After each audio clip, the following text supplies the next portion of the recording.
Salam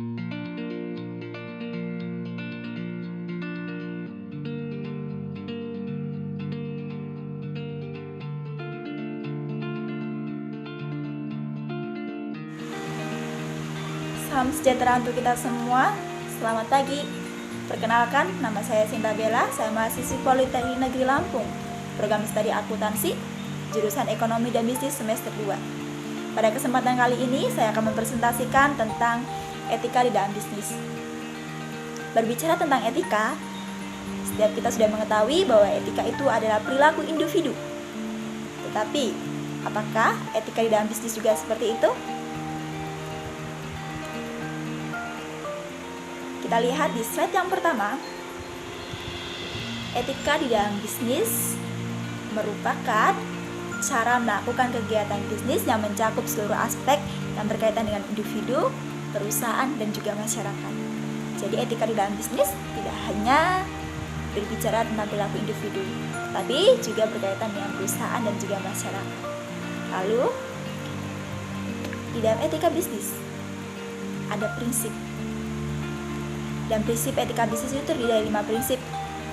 Salah satunya adalah prinsip otonomi. Prinsip otonomi ini merupakan prinsip kemandirian, kebebasan, dan tanggung jawab. Ini berkaitan dengan kemampuan untuk mengambil keputusan mandiri, melakukan tindakan sesuai dengan apa yang diyakini, dan bebas dari hasutan ataupun ketergantungan dari pihak lain. Lalu untuk prinsip yang kedua adalah prinsip kejujuran. Prinsip ini menanamkan sikap bahwa apa yang dilakukan harus sesuai dengan apa yang dijanjikan atau yang dikatakan. Prinsip ini juga mendorong kepatuhan untuk melaksanakan berbagai komitmen, kontrak ataupun perjanjian yang telah disepakati. Lalu prinsip yang ketiga adalah prinsip keadilan.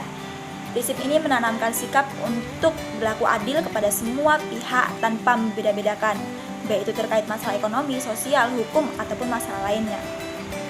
Prinsip yang keempat adalah prinsip integritas moral. Prinsip ini menekankan untuk tidak merugikan orang lain dalam segala tindakan bisnis yang diambil. Prinsip ini menekankan bahwa setiap orang memiliki martabat dan harkat untuk harus dihormati.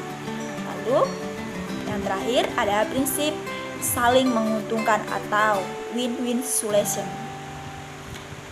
Dalam berbisnis perlu ditanamkan prinsip win-win solution. Mengapa?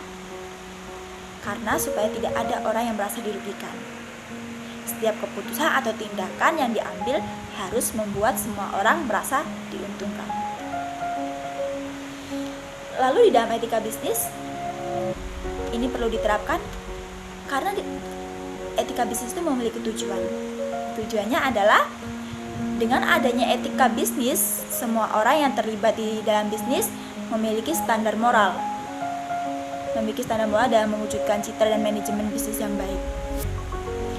Bisnis yang memiliki etika yang baik biasanya tidak akan berurusan dengan hal-hal yang merugikan atau hal yang melanggar ataupun situasi buruk lainnya. Pada presentasi ini saya akan menceritakan salah satu contoh kasus perusahaan yang melanggar etika bisnis. Perusahaan ini adalah perusahaan yang bernama PT Tirto Fresindo. Sebelumnya saya akan membacakan profil dari PT Fresindo. Jadi PT Fresindo ini merupakan anak perusahaan Mayora yang menghasilkan sebuah produk yaitu air minum dengan air minum kemasan dengan merek Li Mineral. Jadi masalah utama pada PT ini adalah pada tahun 2012 PT Tirto Fresindo Jaya berencana akan membangun gudang di 2 wilayah, yaitu di Kecamatan Baros dan Kecamatan Cadas, sehingga warga kehilangan 17 hektar area persawahan. Lalu masalah yang kedua, setelah mendapatkan izin dari Dinas Tata Ruang dan Tata Wilayah melalui surat keluar nomor 600/548, izin areal tersebut berubah menjadi pabrik pengolahan air, yaitu air minum kemasan Dengan imbasnya adalah sumber mata air yang biasa digunakan warga untuk kegiatan sehari-hari menjadi turun drastis. Lalu kasus yang ketiga atau permasalahan utamanya, warga sekitar terus melakukan penolakan dan akhirnya Bupati mengeluarkan pembatalan izin perusahaan melalui surat keterangan 0454 per 1669 BPPT 2014. Pembatalan ini diperkuat dengan pembangunan pabrik tersebut dihentikan. Lalu, namun permasalahan yang keempat, PT Fresindo Jaya tidak mengindahkan himbauan dari Bupati dan DPR. Lalu, jadi PT Fresindo telah melakukan pelanggaran. Analisis yang sudah saya lihat, yang sudah saya lakukan,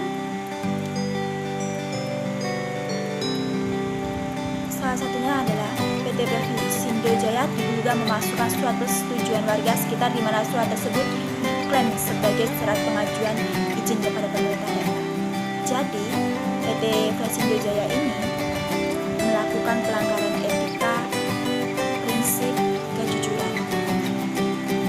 Lalu yang kedua, PT Fresindo Jaya melakukan eksploitasi sumber mata air yang merupakan sumber kekayaan yang menyangkut hayat hidup banyak orang.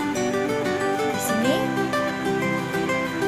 PT Fresindo Jaya telah melanggar prinsip win-win solution atau saling menguntungkan dan tidak menguntungkan masyarakat tetapi hanya merugikan masyarakat dan perusahaannya saja yang mendapat keuntungan.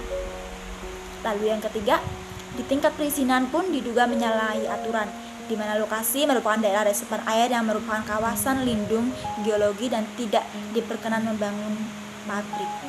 Di sini PT Fresindo Jaya melanggar prinsip etika yaitu integritas moral, di mana dia tidak menaati peraturan yang sudah dibuat oleh pemerintah.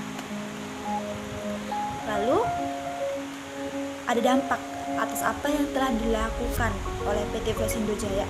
Dampaknya yaitu yang pertama, warga menolak rencana pendirian pabrik PT Tirta Fresindo Jaya di kawasan sumber mata air. Yang kedua, warga khawatir air menyusut dan bisa menyebabkan kekeringan. Yang ketiga, mata air yang sejak lama menjadi sumber kehidupan warga kini bisa menjadi kekeringan. Terus yang keempat, tuntutan agar perusahaan angkat kaki merebak sejak 2014 saat izin lokasi pabrik diberikan oleh pemerintah daerah. Yang kelima, warga kesal lantaran tuntutan warga terus-menerus diabaikan pemerintah daerah. Warga mendatangi lokasi perusahaan dan merusak alat pabrik dan bangunan. Kesimpulan pada presentasi ini adalah dalam menjalankan aktivitas bisnis, hendaknya perusahaan menerapkan dengan benar prinsip-prinsip etika bisnis. Tujuannya agar meminimalisir pelanggaran-pelanggaran yang tentu saja akan merugikan masyarakat. Secara umum, etika dalam berbisnis merupakan acuan cara yang harus ditempuh oleh sebuah perusahaan untuk mencapai tujuan yang sudah ditentukan. Untuk itu, etika bisnis memilih prinsip-prinsip umum yang dijadikan fondasi untuk melaksanakan kegiatan agar tujuan bisnis dapat tercapai. Sekian presentasi dari saya, kiranya bermanfaat. Terima kasih, Tuhan memberkati.